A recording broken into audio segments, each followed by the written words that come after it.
Hey, great. Thanks, Jay. How is everybody this evening? I'm hoping you had a great day. You've had a great week thus far. I liked the snow today. How about you? It was pretty falling. I liked it because it came and it went and it's gone. That's a great snow. When you can do that all in one whack, and it pretty much did, that's a great snow in my book. But needless to say, be turning your Bibles to Mark chapter 13. We want to talk about Mark 13, at least part of it tonight. While you're turning there, we'll give you our little humorous bit for tonight. Back some time ago, I read an article, it's been several years ago actually, where a man in Arkansas nailed a sign to his fence post, and the sign simply read, "If you want to cross this field, plan to do it in 9.8 seconds. The bull can do it in 10." Well, there you go. Be careful where you go. You never know what's going to happen. Mark chapter 13. Mark chapter 13. This is a great chapter. It corresponds with Matthew chapter 24 and 25. And while we haven't been looking at other cross references, I do want to mention that because of something here in just a minute. This passage, Mark 13, and the corresponding passage in Matthew 24 and 25, has been misapplied and misappropriated. It has been mistaught, sadly, by individuals. It is, in many ways, a very straightforward passage, but yet there are some things difficult to understand. And it's just because folks don't put it within the proper context of the time in which it was said, and they don't allow it to speak as is speaking, and they don't use, if you will, common sense in interpreting the text. Folks come to Mark chapter 13, and they put on Mark 13 what they believe is taught in other places with regards to the second coming of Christ. I'm not a big proponent in sitting down and telling, false teachings and sitting there and trying to destroy false teachings. I don't think that's really productive, to be honest. I try to just simply say, okay, what does the Bible say? Let's see what the Bible says, and let's go from there. And so that's how I want to approach this evening. I want to approach our study tonight in Mark 13 by looking at what the text says and not trying to rehash what other folks say and what other folks teach. Because when you look at the text, it's pretty straightforward about what it's talking about. Jesus is talking about the destruction of the temple. In Mark 13, begin with me in verse 1, and we'll just go as far as we can go. There's not a lot of things you can add to this, but there is some that will help us in our understanding. In Mark 13, beginning in verse 1, it says, "Then as he went out of the temple, one of his disciples," now the he here is Jesus, "one of his disciples said to him, 'Teacher, see what manner of stones and what buildings are here.'" Now, let's remember certain things. Let's remember that they're in Jerusalem. Let's remember that they're talking, look at what it says in verse 1, about the temple. The temple was a magnificent structure in and of itself. First of all, the outer court was some 910 feet by 990 feet by 110 feet by, 1,100 feet by 1,000 feet. So it was like 990 by 1,100. It wasn't square. It really was not. But the building of the temple itself was a magnificent structure with columns that were 37.5 inches across in diameter. Tremendous building. And so Jesus, or rather they say, look here, the stones and what building are here. Notice what Jesus says. "Do you see these great buildings? Not one stone shall be left upon another that shall not be thrown down." Now, I want us to do a couple of things. I want us to backtrack for a minute. And I want us to understand that in Matthew 24 and Matthew 25, that this text is in many ways the same, at least the 24th chapter and Mark the 13th chapter, a lot of it is the same. Jesus foretells right here in verse 2 of Mark 13 of the coming of the destruction of Jerusalem, or the temple rather, I guess we should say, and the destruction of Jerusalem, to be honest, all happened at the same time. And it happened in AD 70 by Rome.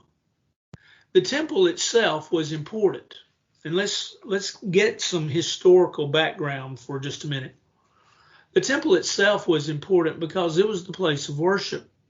It was the place where you went to offer your sacrifices, or to see that your sacrifices were offered to God. It was also the place in which the genealogical records were kept. You might say, well, why did they keep genealogies? It was very important for the Jew to be able to trace his lineage all the way back at least to Abraham. And so the temple, while a place of worship and a place then that was greatly revered and great reverence was shown in and of the place itself, was also important for what it housed. In AD 70, in what was really almost a half-year siege, where Titus, the Roman emperor, basically cut Jerusalem off, circled Jerusalem, cut it off, and when it did, it cut it off from all incoming traffic and all outgoing traffic, or outgoing traffic, I'm sorry. It cut it off to the point where no one could come in or no one could go out. And really, Titus' idea was to make Jerusalem shrivel up. Now, you imagine, if you will, Jerusalem not able to get in any products, not able to get in even any water. You can imagine the devastation that would take place. Now, all that took place in AD 70. Jesus here is AD 30 when he is talking here. And so you're talking about the fulfillment of what Jesus is about to say some 40 years later.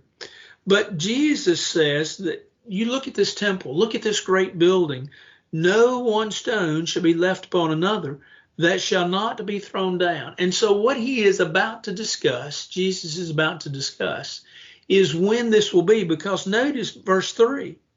Now, as he sat on the Mount of Olives opposite the temple, and you imagine he sees this beautiful edifice. He's sitting on a mount. He's sitting opposite. He's looking back at the temple. And he's with Peter, James, John, and Andrew. And they ask Jesus privately, tell us when these things be. In other words, you've told us that the temple's going to be destroyed. Now you need to tell us when is that going to be? And what will be the signs when all of these things will be fulfilled? Now, in Matthew 24, there's basically two questions. When will these things be? In other words, when is the destruction of Jerusalem? And what are the signs with regards to the end of time in which the Lord will come again? Those are the two questions in Matthew. Mark really only records the one. Tell us when these shall be and the signs of those things that will be fulfilled. What signs are Peter, James, John, and Andrew asking for? Well, if you look at it, they're asking for a sign with regards to when the time is coming for the destruction of the temple. Not the end of time, as some have speculated, but the time for the coming of the end of the temple. Now, I want to stop right here as a side note, and hopefully you're processing what I just said. And while you're processing it, I want to throw in a thought. And the thought is this. Why is this story in the pages of the New Testament? Have you ever wondered that? Why would there be a prophecy with regards to the end of Jerusalem or the destruction of Jerusalem, the destruction of the temple? which was never rebuilt after AD 70. Why would this be important enough for God to see it be preserved and be in two books, which we read, Matthew and Mark, out of his word? I think the simple answer is this, that the destruction of the temple showed that the end of the sacrifices and the end of the old law and the end of the old covenant was at hand, and it was time to listen to Jesus. Now, Jesus, yes, had long since gone, but the destruction of Jerusalem really signaled, if you will, especially for the Jew of that day, that, hey, maybe it is time for us to listen to what Jesus had to say. We can't sacrifice, we can't worship like we used to at the temple. So we should follow Jesus. Now, having said that, let's go back to our text. That maybe gave you food for thought and also gave you time to process the first 4 verses. So they've asked for signs with regards to when the temple is going to be destroyed. So Jesus, verse 5 of Mark 13, answering them, began to say, "Take heed that no one deceives you, for many will come in my name, saying, I am he, and will deceive many. But when you hear of wars and rumors of wars, do not be troubled, for such things must happen. But the end is not yet, for nation will rise against nation, kingdom against kingdom. There'll be earthquakes in the various places, and there'll be famines and troubles. These are the beginning of sorrows." These are the signs that Jesus is talking about, are the answer to, well, when's the destruction of the temple going to be? And he tells, here's some of the signs. Well, what are they? Well, there's going to be those that are going to teach that they're me, and they're going to deceive many, but don't listen to them. There's going to be wars, and there's going to be rumors of wars. And to be honest, there always have, and there probably always will be wars and rumors of wars. But he said, everything's going to be all right. Time won't yet be. But then he says that there'll be nation that will rise against nation. There'll be earthquakes. There'll be famines and troubles. These are the beginning of sorrows. In other words, here's what he said. When times are growing difficult, that's when it's going to happen. Now, remember what we said. In AD 70, 5 months, 6 months, we rounded it off, but 5 months before Jerusalem was destroyed and before the temple was destroyed, Titus had encompassed it, and Titus had literally cut it off, and within the walls of Jerusalem, there were great atrocities. There were things that are unmentionable. Josephus, who lived as a contemporary and was a historian, wrote about how that children died and parents were so starved that they would literally cannibalize their own children that had passed away. Can you imagine? Well, we could tell you some stories, and we could tell you to go read Josephus, but it's just not something you like to think about or read about. But that's how terrible it got in Jerusalem. Well, that's what Jesus was saying. There's going to be famines. There's going to be trouble. He then says that persecution is going to arise. But watch out for yourselves, for they will deliver you up to councils, and you will be beaten in the synagogues. You will be brought before the rulers and kings for my sake, for a testimony to them. The gospel must first be preached to all nations. But when they arrest you and deliver you up, do not worry beforehand or premeditate what you'll speak. Whatever is given you in that hour, speak that, for it is not you who speak, the Holy Spirit. Now let's just think about and let's key upon some thoughts here in this text that will help us, understand the text. And in understanding the text, then, like we say, we don't need to go to the false teaching to debunk it, because the teaching of the text itself will show how some have so butchered, if you will, these verses into teaching things that they do not teach. He's talking about the destruction of Jerusalem. He's talking about the temple being torn down. And they've asked for signs. And he talked about rumors of wars and famines and earthquakes and troubles and sorrows. And now what we just read, verses 9 through 11, he talks about persecution. He said they'll deliver you up to councils and they'll deliver you to be beaten in the synagogues. Go back and read Acts chapter 4, Acts chapter 5, Acts chapter 6, Acts chapter 12, Acts chapter 18. And you'll see of beatings, and you'll see of times in which Christians were persecuted. And go back and read 2 Corinthians chapter 11. Paul talked about being beaten in 2 Corinthians 11, beginning in verse 24. And Christians were from time to time, they were brought before the kings, they were brought before the magistrates. But Jesus says, don't be concerned about what you're going to speak. And it's interesting if you stop and think about this, but this bringing the Christians before, if you will, a court of law really helped spread Christianity. You know, when the sun goes down, we need to look for opportunities. And I think that's going to become my new word. It had been my word back a few years ago, but I'd kind of gotten off of it. But that's my new word, opportunity. Look for opportunity. And Jesus basically is telling them, without coming out and saying it, there's going to be opportunity. Why? Because they're going to be able to go into Rome's courts, who hated Christianity, and they're going to be able to stand up before folks that are influential, and they're going to be able to share with them the gospel. That's a bad time, and who would want to go through the atrocities that they did? But nevertheless, it gave them opportunity. And so Jesus says, don't worry about what you're going to say. God will give you the words.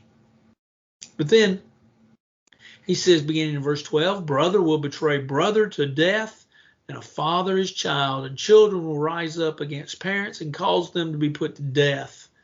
And you'll be hated by all for my name's sake. But he who endures to the end shall be saved. Even the closest of kin will get at odds with one another. That's how bad. Now, when we say that Jerusalem was cut off for 5 months, literally, Jerusalem was cut off for years, and they just kept closing in until finally they made this last 5-month stand. And I didn't really make that clear like I should have. And so they had been, when Jerusalem was cut off in AD 70 and ultimately destroyed, the temple was destroyed, they'd been cut off for a while. And it had gotten bad. So much so that Jesus said that, look, when all this happens, he says, brother is going to betray brother, father, children will rise up against each other, against their parents. And he said, Christians will be hated, but he that endures to the end shall be saved. Did you notice something within, say, beginning verse 9 and going through verse 13 here? Jesus tells them that these things, you will be here and you will experience this, and so this, you see, these verses teach that what is going to happen is somewhat imminent. It's not something that's going to happen 2,000 or 3,000 years later. It's something that's going to happen fairly soon within their lifetime or their lifespan. Now, not all of them would be there, but some of them would be. And then beginning in verse 14, Jesus talks about the Great Tribulation. And he says, so when you see the abomination of desolation spoken by Daniel the prophet standing where it ought not, let the reader understand, then let those who are in Judea flee to the mountains. You see, he begins by talking about Daniel and Daniel's prophecy that we find in Daniel the 8th chapter and also Daniel the 11th chapter. Daniel actually prophesied to abomination of desolation. An abomination of desolation just simply means a detestable or a foul, immoral, blasphemous, abhorrent, terrible behavior. And he actually, Daniel prophesies of two. First of all, one came during the time of Antiochus of Epiphanes during 165 BC.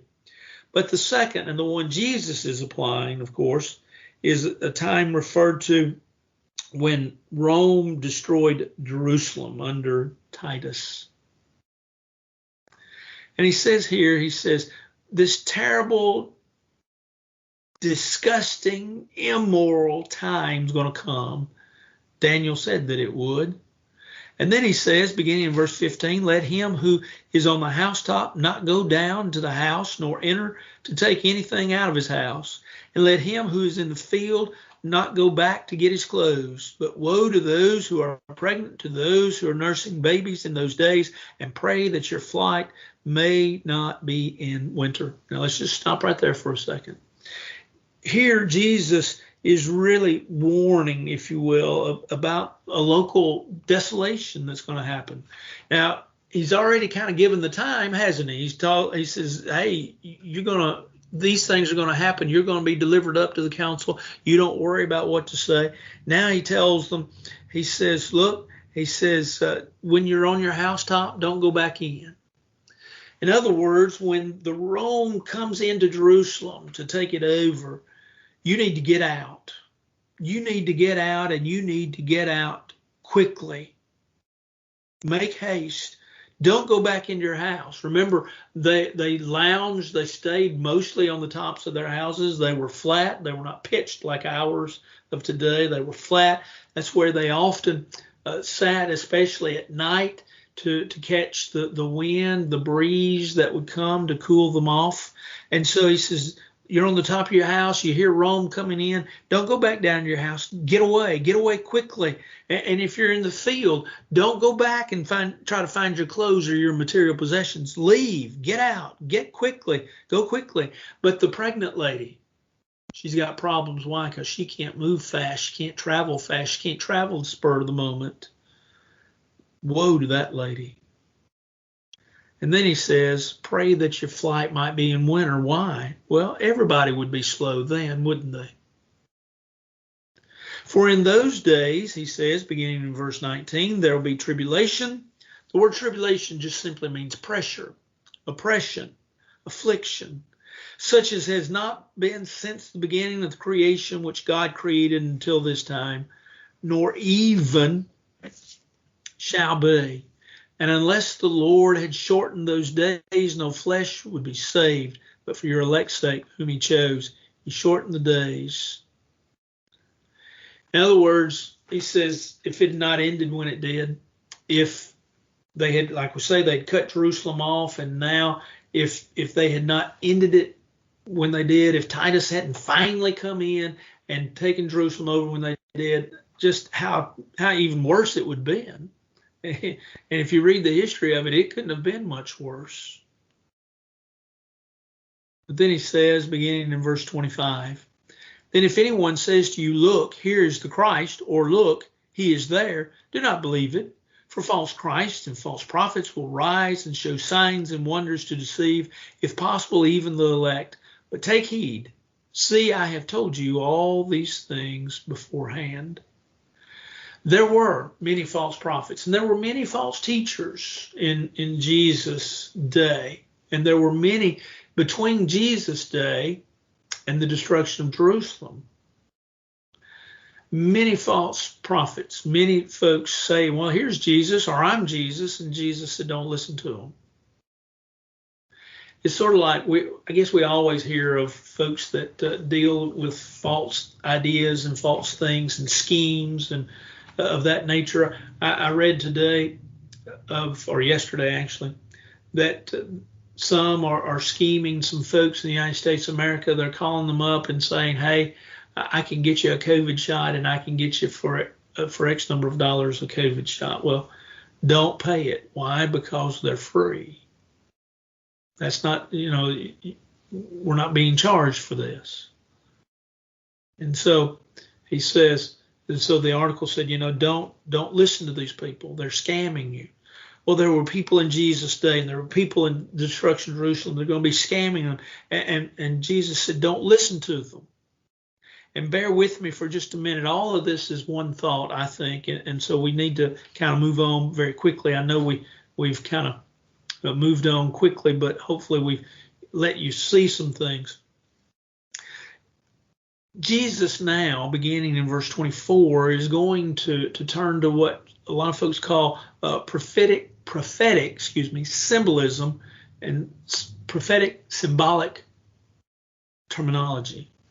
What Jesus is now going to use in the next 3 or 4 verses is really some imagery, that Isaiah used in Isaiah 13 to talk about destruction that Babylon would face.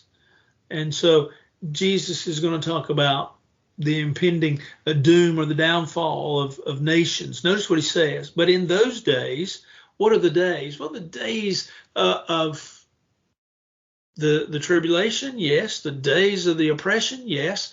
The days in which Jerusalem is being destroyed is what he's talking about. In those days, after that tribulation, sun will be darkened, the moon shall not give light, the stars of heaven will fall, the powers of heavens will be shaken. You might say, well, it seems like these things wouldn't happen. And you'd be right, but read what he says. Then they will see the Son of Man coming in the clouds with great power and glory. And then he will send his angels and gather together his elect from 4 winds, from the farthest part of the earth to the farthest part of heaven.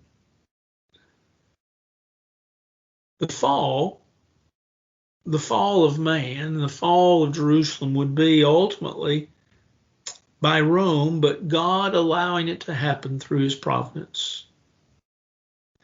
And thus he says in verse 27 that he'll send his angels and gather together all folks. And when we look at that, at first we say, wow, that's the second coming of the Lord.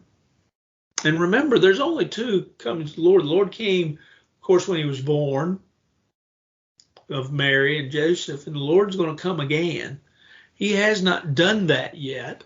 But when he does, we know that the earth will be destroyed, that this physical earth will be no more. There's not a third and fourth coming of the Lord, as some have said. But in verse 27, he says that Jesus ascending as the old law is done away. And then he says, now learn this parable from the fig tree. When its branch was already become tender and puts forth leaves, you know that summer is near. So you also, when you see these things happening, know that it is near at the doors. Assuredly I say to you, this generation will by no means pass till all these things take place. Heaven and earth will pass away, but my words will by no means pass away. Jesus says, I want you to think about the fig tree. When the fig tree puts forth leaves, you know that summer is near, but you also know that the figs are already there. Our fruit trees, we talked a little bit about this here a few weeks ago when Jesus, the fig tree that didn't have any figs on it. When our fruit trees, we know that in the spring they'll put on a blossom, they'll put on leaves, then it'll be a period of time, and then really about the time seemingly it gets ready for the leaves to fall off, the fruit will be ready to harvest. Well, figs are different. Figs appear first before the leaves, and if there's leaves, then there should be figs there. And Jesus is simply saying that he says, you know the time's coming when these things, when those signs and those symbols, when they take place, he said, then you know that this is coming. And he says, verse 30, he says, it's all going to happen within your generation. You see, this once again sets against what a lot of people teach with regards to this chapter. But Jesus is saying this is going to happen, and it's going to happen within this generation. And he said, basically in verse 31, he says, heaven and earth pass away, but my words will not pass away. He says, you can bank on it. It is going to happen. Now, I know that we have gone through very quickly 31 verses faster than we've gone through a lot of others, and I realize that. But I did that because that's all of one thought. That's all, if you will, that's all that God, or rather that Jesus talks about with regards to the destruction of Jerusalem, and most specifically the destruction of the temple. It is a great set of verses there that teach a great lesson. But the purpose, as we said in the very beginning, was to help folks understand that this old Jewish way that was being so held, and if you stop and think about it, go back and read the books of Galatians and Hebrews especially, and you find that there were those in the first century church that were still trying to hold on to the old law and the new law. There were those that were so steeped in the old law that Paul, in his most legalistic book from the standpoint of attorney speak, uses the book of Romans, talks so much about the Old Testament, that these folks needed to understand, and this section of the life of Jesus is preserved for us to help us understand there's coming an end of the time. Of course, we know when the Jewish law ended, right? It didn't end at the destruction of Jerusalem in AD 70. It ended, according to Colossians chapter 1, when Jesus died on the cross. But this would be, if you will, just another nail in the coffin of Judaism to understand the temple's going to be destroyed, and Judaism should be no more from a standpoint of a teaching religiously. Follow Jesus and his covenant, his law, his way. Make known his teachings. And that's the whole purpose of this text. Now, let me say this, and I'll bring it to a close. If you'll notice the very next verse, verse 32, has the word but. It's a transition. It's a transition, and what it does is it basically answers the second question that's found in Matthew 24. There's a cross-reference there. Now, there's a greater treatment from this point on in book of Matthew. Once again, we're studying Mark, and we're sticking with Mark, but there's the thought. He'd been talking about the destruction of Jerusalem. We'll go over this again next week. He'd been talking about the destruction of the temple. Now in verse 34, he switches. He switches in what he's talking about. And we'll show you why next week. I hope that this has given you some food for thought. There's not a lot of application there other than remember to let, when you study scriptures, let the text speak and let the context, those verses that are around it, let them teach you what the text itself is teaching you. And let the Bible speak to you, and don't try to put what others have said on the text. Just allow the text to speak. That would be my application of our lesson this evening. Dear friends, I hope that this hasn't confused you. If it has, you can always ask questions. You can always call me. You can always send me a text or an email or whatever. But I'll be glad to discuss it further with you.